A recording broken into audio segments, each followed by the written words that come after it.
today on Gear Review, what we're going to take a look at is an amp from Paul Reed Smith. My original reason, I guess, for reviewing this one, because Lord knows I don't actually review every amp that I buy. If I did, my channel would just be inundated with nothing but gear reviews on amplifiers. But the odd thing about this one is that if you go to Paul Reed Smith's website, there's really no information on it. If you look online, there are some clips here and there, but there are no real in-depth product reviews or demos of the amp. And even on the web, you can hit some forums and you can get some information, but as far as, you know, as far as viable, confirmable information, there's just not a lot out there.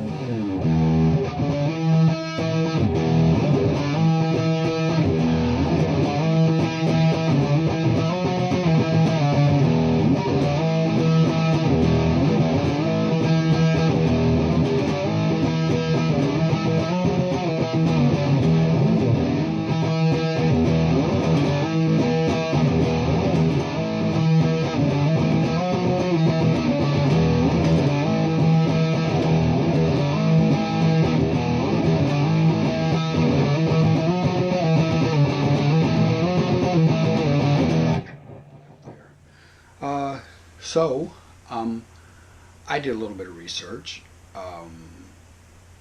and I contacted PRS as well, and I come up with what little bit I know about the amp. And the reason I think that it deserves to kind of go into is because it's really a good amp. It's actually not a good amp. It's really an awesome amp. I came into contact with it when I was putting together my new rig, and I was looking for, you know, my main amp, and it really spoke to me. I mean, in such a way, it took me out of what I was actually looking for at the time, which I was looking at some of the multi-channel amps. Not necessarily that I wasn't necessarily looking for a high gain amp, but I was looking for a lot of versatility.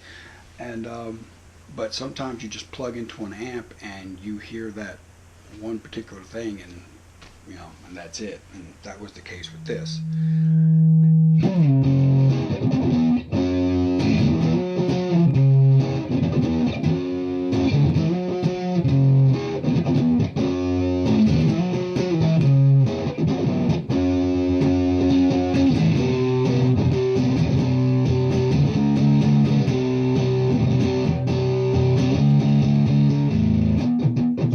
It's a 50-watt head. It's all boutique, you know what all that means, point to point, hand up. We don't have to go into all that, but it's, you know, it's a boutique head. It's not one of their tuxedo lines. There's no hybrid building inside of these. It's just a one-channel amp with a master volume. You can either get these with an effects loop or with reverb. They don't come with both. I got the version that has reverb in it, and the reverb it's a very good sounding reverb tank that they have in the amp. It's a very quality piece. I'm also playing it through the matching 212 cabinet, which is loaded with Celestion Vintage 30s.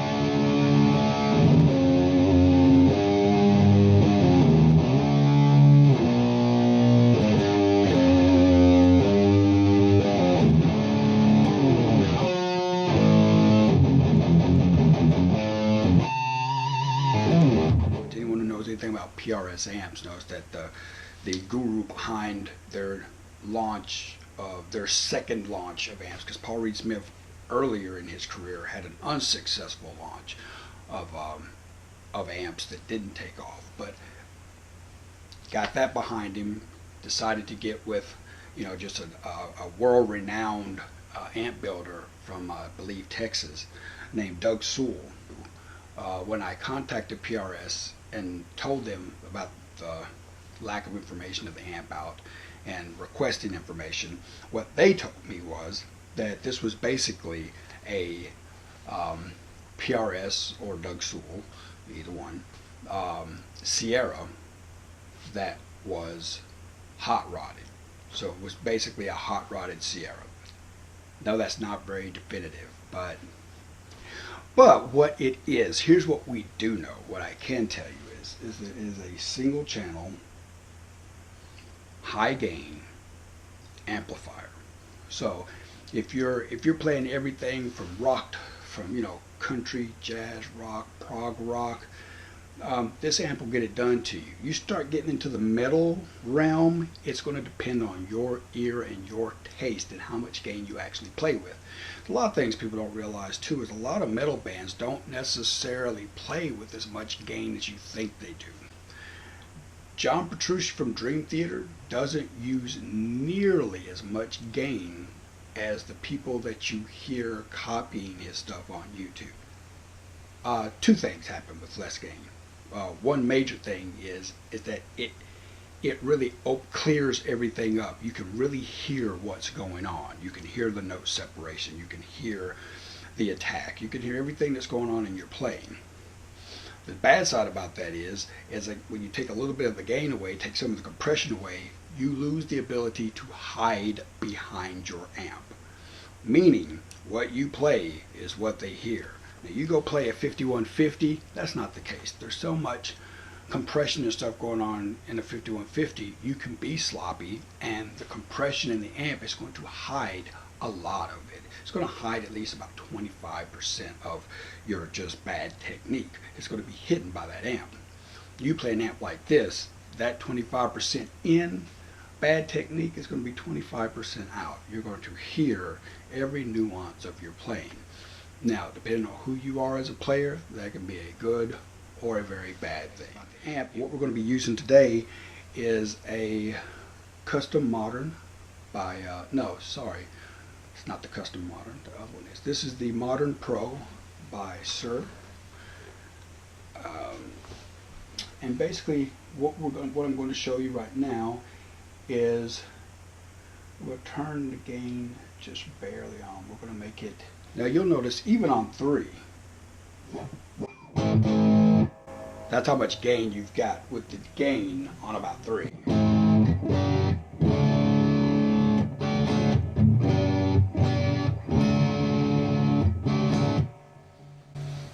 That's on 3.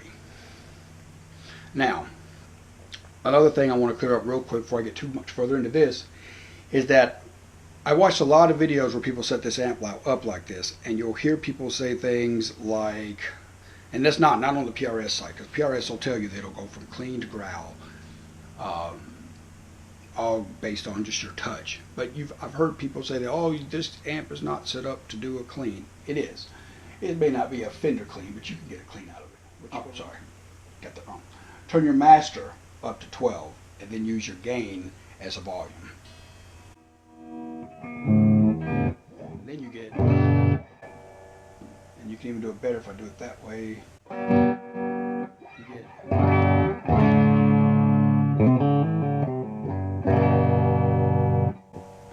bring it up to the 4th position.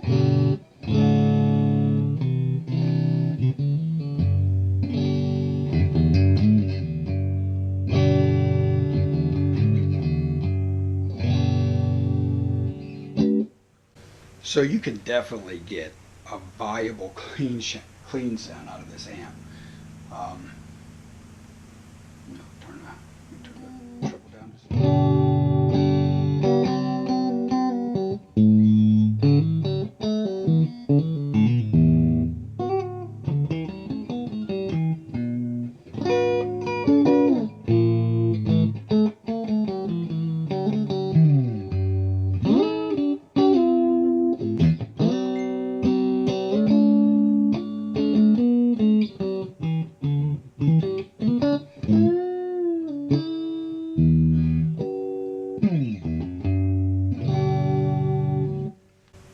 So you could definitely get and easily get a clean out of this.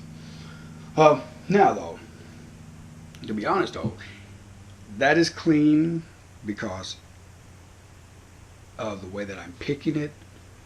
The pickup selection splitting between the back coil of this pickup, the back coil of this pickup and my middle pickup, which gives kind of that little bit of that out of phase sound that helps clean up things. But if I were to put that on my bridge, this exact, now if I changed any setting on my amp, it would be. So, you know, I just kind of say that in order to kind of point out that this amp is a extremely dynamic amp. Like if I were to dial it in my normal dial in sound, bring the master back, we crank the gain.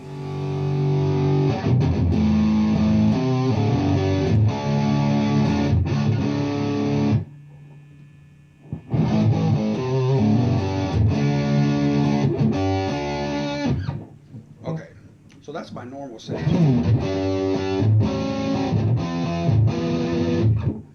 But if I take that same sound, roll back my volume,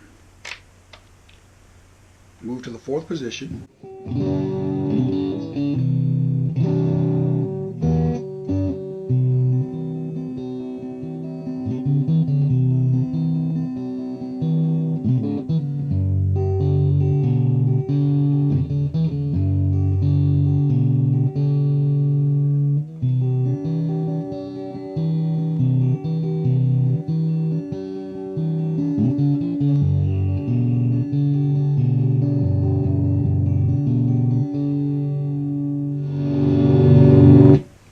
but you could get that, you know, but you could go from just a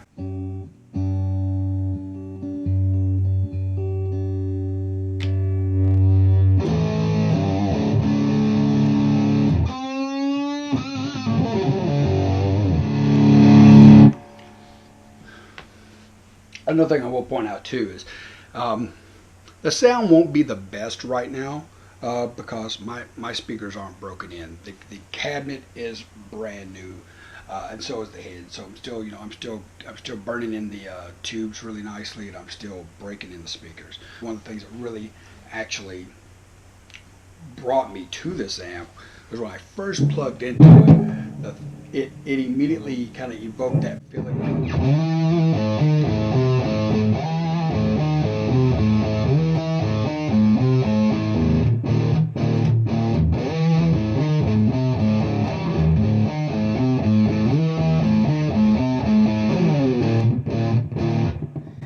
I just felt, I was like, yeah, that's got that, it's kind of got that old school John Christ, Danzig kind of feel to it, but different at the same time, you know, still its own thing.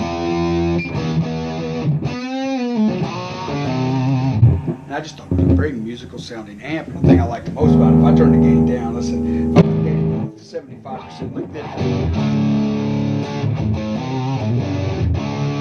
I've got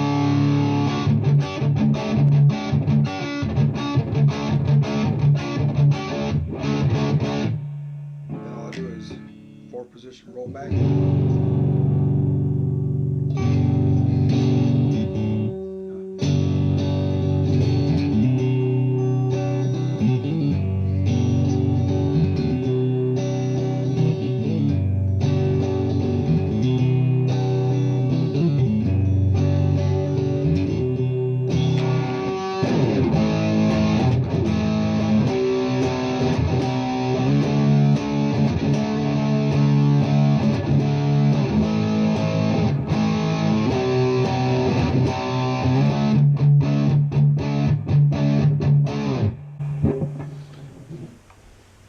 And that's one single channel with nothing more than just manipulating the controls, you know, the controls on the guitar, the pickup selector, and the volume. And really, if you get a good enough amp, that's really all you need. Now, the other thing I will show you is how well it does take a little assistance on the inside on the boost. Maybe. I'm going to use a BB preamp pedal set for just mild boost.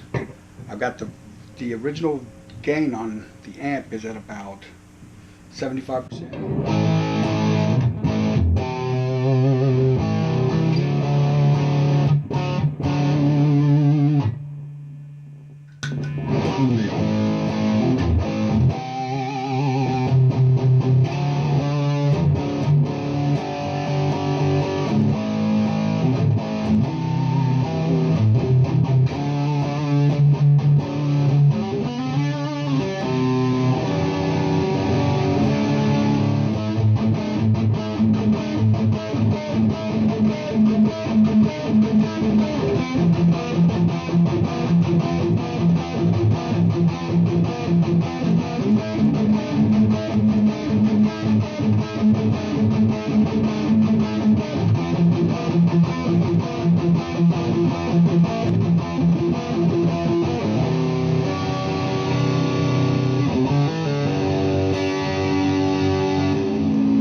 As I said, there are really no bells and whistles on this amp except for it has reverb. Let's give you a good listen to the reverb.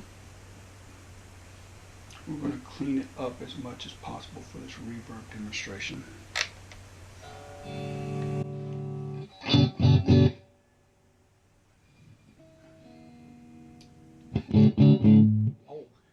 And I had the bright switch on that time, so here's without the bright switch. And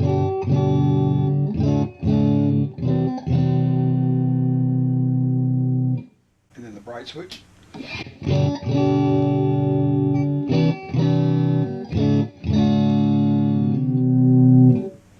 I'm going to turn the reverb up to a quarter.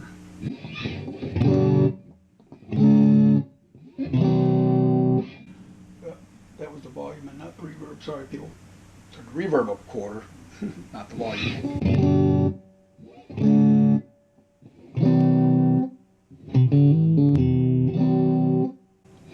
Turn the reverb up halfway. 12 o'clock.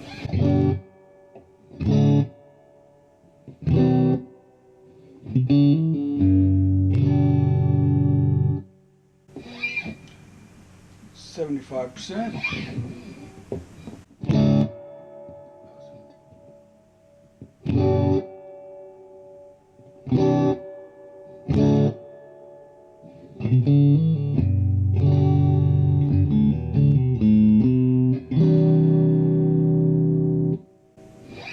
And reverb dime.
So anyway, in closing, there wasn't a whole lot to go over on this amp. Therefore, it didn't really need to be a really long, drawn-out video because, like I said, there are not a lot of features.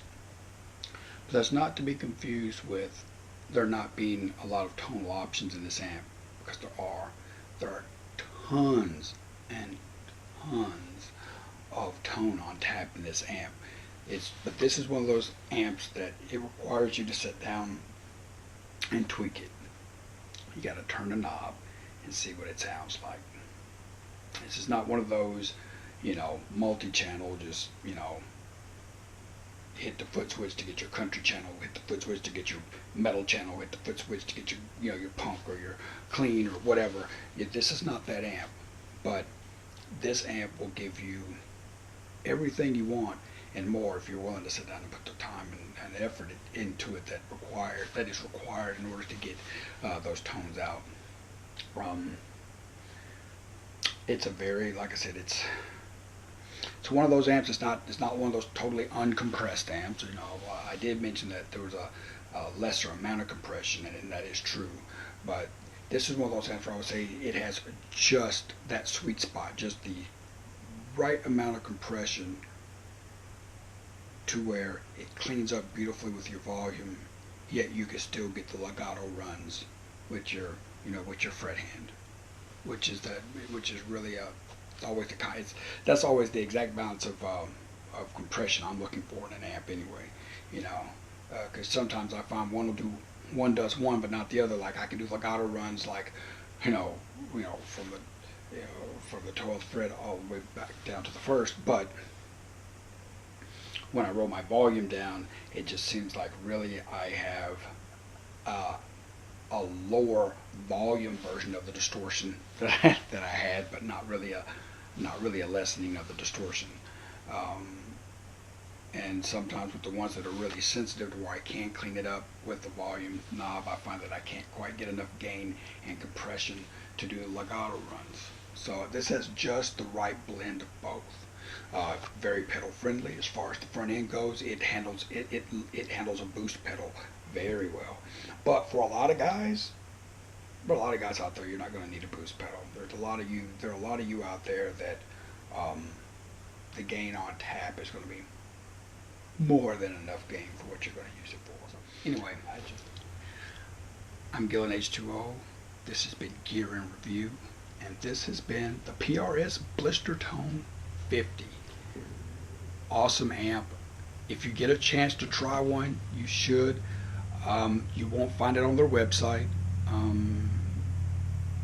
If you contact them, they will build you one. But that's the only way that they're doing Blistertones right now, would be a special order. But it's not part of their regular line for 2016, and hasn't been for a couple of years. But they still make them. Like I said, this one was brand new, and I think if you try it, you'll definitely like it. Especially if you're an old school rock guy and you're used to the one channel, turn it up to the cracks type thing. You're gonna love it. You're gonna love the fact that one thing you're gonna love is you're gonna be like this. You're gonna be like, this is the first time I've had a single channel amp that had that much gain on tap. Because a lot of us go to multi-channel amps, not necessarily because we need multiple channels, but usually all your high gain amps with them just mounds of distortion, all those amps are generally multi-channel amps. But I can tell you, when you find a really good one-channel distortion amp, it's all you ever need. I found that out when I got my first JCM 800. It was like all you need is one really good channel. You don't need 4 okay channels. You just need one really good channel. But anyway, I've said before that the problem I have with multi-channel amps is generally they do one thing well and something else not so well. When a single channel amp is usually made to do one thing and it does it exceptionally well. So anyway, I'm Gillen H2O. This has been Gear Review. This has been the Paul Reed Smith Blistertone 50, designed by Doug Sewell.